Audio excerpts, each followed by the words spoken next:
Hey, what's up, folks? This is Jesse with Keeping It Real Finance, the channel that always has your back and tells it like it is. Well, today's video is going to be all about the state of the crypto market with a big update for you. So we've had a ton of news that's came out over the last couple of days. I haven't captured all this in one spot, so I really kind of want to do that in this video. I'm going to give you some really big news stories in here that have happened, why I am so bullish on crypto right now, along with what's been going on with that recent dip that happened, what it means, where we're at in the cycle. So this is a really important video for all those reasons, and I'm even going to give you a little nugget at the end as a takeaway for this that, you can do what you want with it, right? Now, that being said, if you enjoyed today's video, make sure to hit the like button. If this is your first time to the channel, make sure to subscribe. And if you click the bell, you'll be made aware whenever I post time-sensitive content, which is exactly what this video is, all right? And now, let's get it going.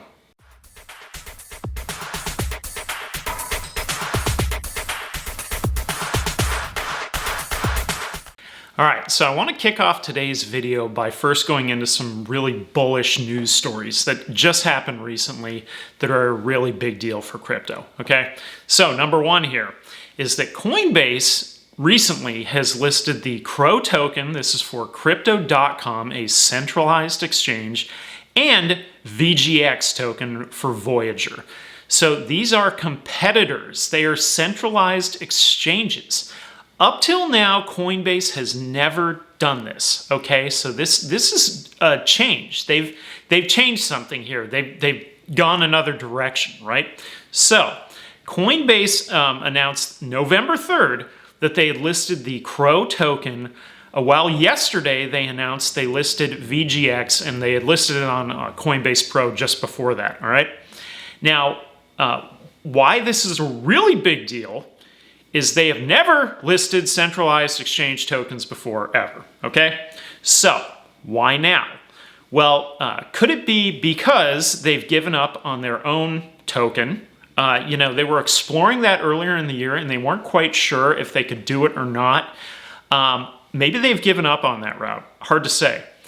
Or are they listing them to impact their bottom line because their recent results maybe weren't as good as they wanted them to be? They are a publicly traded company now. That could be possible.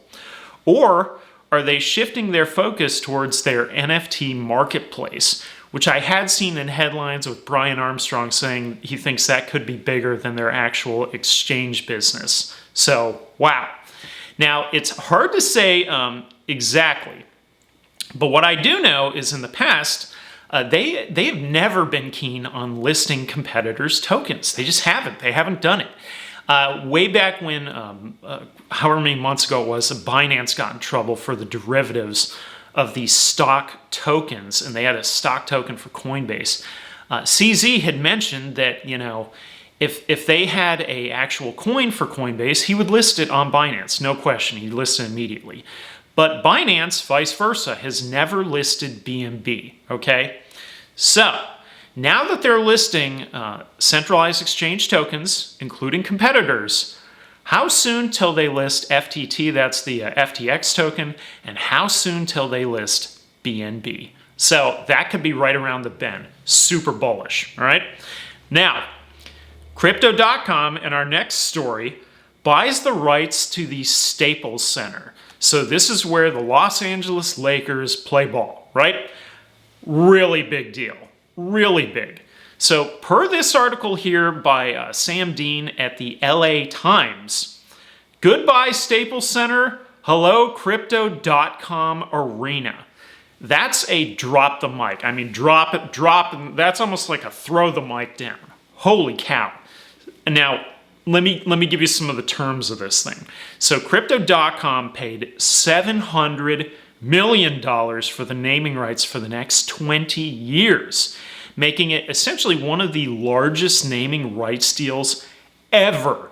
I mean, this is massive. And what's crazy about it is it isn't just like some cryptocurrency exchange. It actually has crypto in the name Crypto.com. So talk about mass adoption. I mean, wow, right? Now, the statement it sends basically, it puts cryptocurrency on the map, in one of the largest markets in the world. The article also mentioned that integrating crypto payments in the arena and online purchases is also on the horizon. So that's coming around. Now, they did mention in the article that Crypto.com has an ambition of being a top 20 brand in the next only 3 to 5 years. And for context, they've only been around since 2016. So in another 3 to 5 years, they want to be a top 20 brand like Nike or Apple, with popular sports essentially serving as one gateway to mass adoption. Wow. Now, this news also follows the headline earlier in the year when FTX bought the naming rights for the arena where the Miami Heat play. Now, in that deal, they did it 19 years at $135 million. So, in comparison, this one is 20 years, so 1 year more for $700 million. That is insane, right? And the crazy thing is when you read that article in the LA Times, the representative from Crypto.com is like, yep, we have 100% conviction. We know this is the right decision. It's a big deal. It's going to pay for itself. Awesome, right? Totally awesome. So now, in a separate article that's basically on the same topic that I found from ESPN, they actually mentioned that Crypto.com has been on a bit of a spending spree with global sports inking deals with, we had Formula One, we had the UFC, we had Italy's Series A, Paris Saint-Germain, we had the Montreal Canadiens of the NHL, and they purchased a sponsored patch on the uniform of the NBA's Philadelphia 76ers. Now that's kind of ironic because they're actually on the uniform of the 76ers, but now they bought the arena for the Lakers. Interesting, right? So that is just crazy. It's a crazy time we live in right now. And in the article with the LA Times, they even mentioned NBA Top Shot. They mentioned Dapper Labs that I've talked about here with NFTs. So the NBA is really kind of, in terms of leagues, I mean, they're really at the forefront of crypto. So crazy, okay? Just crazy. Now, in separate news, there's also been a spotlight on metaverse, right? We've all heard that term recently, and gaming coins. Basically, ever since Facebook started this in a way, that they announced changing their name to Meta for the company, okay? And they did that roughly about 3 weeks ago. So in that time, some big movers in crypto have been Sandbox, have been Decentraland, have been Axie, and others, okay? Now, so for those who don't already know, a metaverse is basically a universe of metadata. So what is metadata, right? What is that, Jesse? So metadata, as I see it, this is kind of the easiest way that I can comprehend all this, because remember, I'm almost 40, I'm getting older, is that essentially metadata are the properties that are defined within an NFT. So if you have an NFT and it has properties of this NFT has this quality, it's got that quality, it's got this quality, whatever. That's all that metadata. So in essence, the metaverse basically just combines gaming with NFTs. So it's gaming and NFTs and all that data. Really easy to follow. What this means, though, is that the metaverse projects are essentially, currently, this is kind of like the wave of the future. This is where the crypto spotlight has kind of shifted towards shining light on these projects. So when you see up and coming projects with metaverse, those could be a really big deal. And there's quite a few of them out there, including ones that I've talked about on this channel, all right? Now, some of these other ones I do need to do videos on. I haven't got to those yet, like Sandbox, Axie, etc. So that could be coming in the future.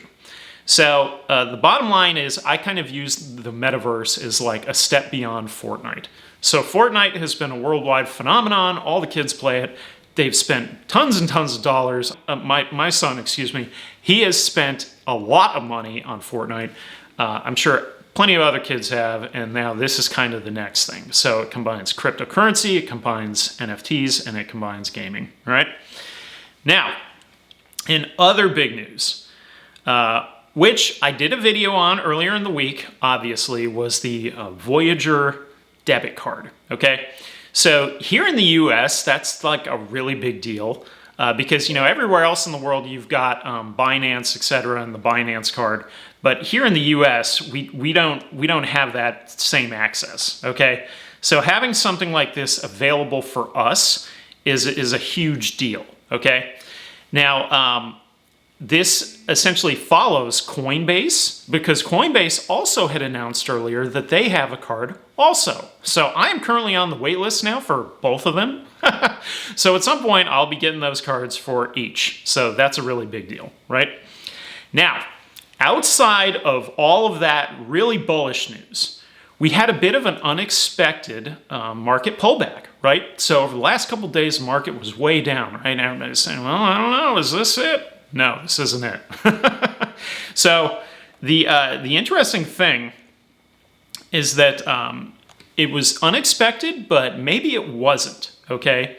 And the reason being that I say that is I think this cycle is being stretched out a little bit further than the prior cycle, okay? So it may not line up 100%, but it lines up pretty close. So one page that I like to follow on Twitter, and I'm going to give a shout out here, is to Tech Dev. I'm assuming that's tech developer, whatever, Tech Dev. Definitely check out his Twitter page. Highly recommend this guy. So he posts on there a lot of historical charting and data, following those charts and seeing where they line up today. Patterns repeat, all right? And I think he's right on the money with what he's doing here, okay? Now, in this post here, he mentioned that he thought the cycle was currently extended by roughly 5 to 8 days since July. So that's kind of when it started being stretched out a little bit, okay? Now, in this post, he mentioned, and this is kind of the main one that's pinned on his page, that he thinks that 200 to 300,000 is almost too programmed. And I got to admit, when you look at his chart, I agree with him. I think it looks to be pretty accurate, right? So that's some mind-blowing numbers here with Bitcoin. Now, the one thing I would say with Bitcoin is if you follow it on something like TradingView, you really need to look at that volume and see where the volume's picking up. Because excuse me, I was looking at that earlier, and the volume needs to pick up from where we're at, and it absolutely will, and I think it absolutely can. Excuse me.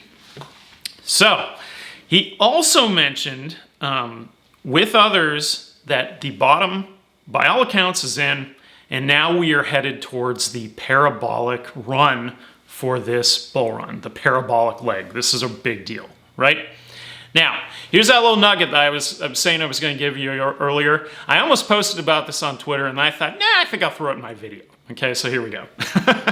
So, ironically, I was looking at the chart earlier for Telcoin, okay?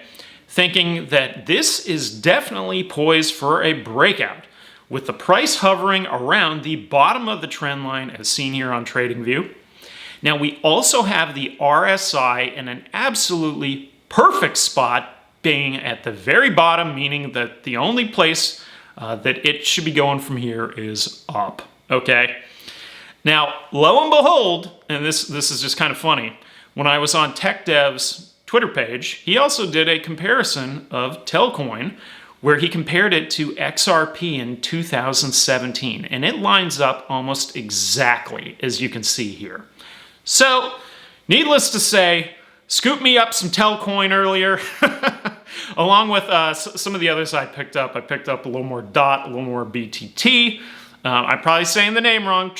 Trias. I was saying Trias in all my other videos. I think I'm wrong. Trias. Okay, hopefully I'm getting warmer. But pick that one up too. That one's looking good. And nearly in all of the charts that I was looking at earlier today, those RSIs are perfect. They are primed for a big run-up. Everything bottomed out over the last couple days. So right now is where I think it really starts moving.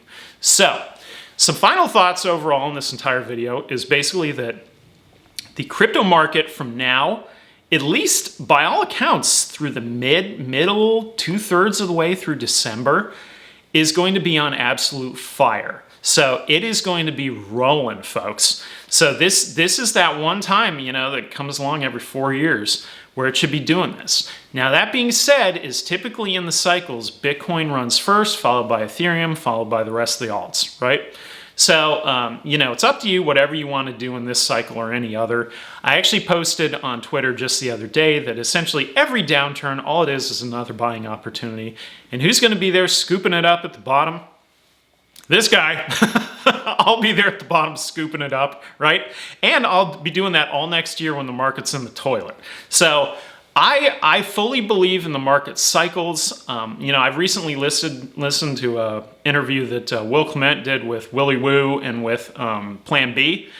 And Willie was saying he thought, you know, we were going to get away from that cycle sooner rather than later. Plan B seemed to think it would be later. He was saying that everything that he looks at looks like, you know, we're definitely in store for a big correction next year. And by big correction, if you saw my video on the secret on Bitcoin, what we're talking about here is anywhere from roughly 50 to 75, 80% is where it could drop from the peak, okay? So when we peak out, it could drop, you know, roughly 50 to 80%, all right? So that's a lot of money, right?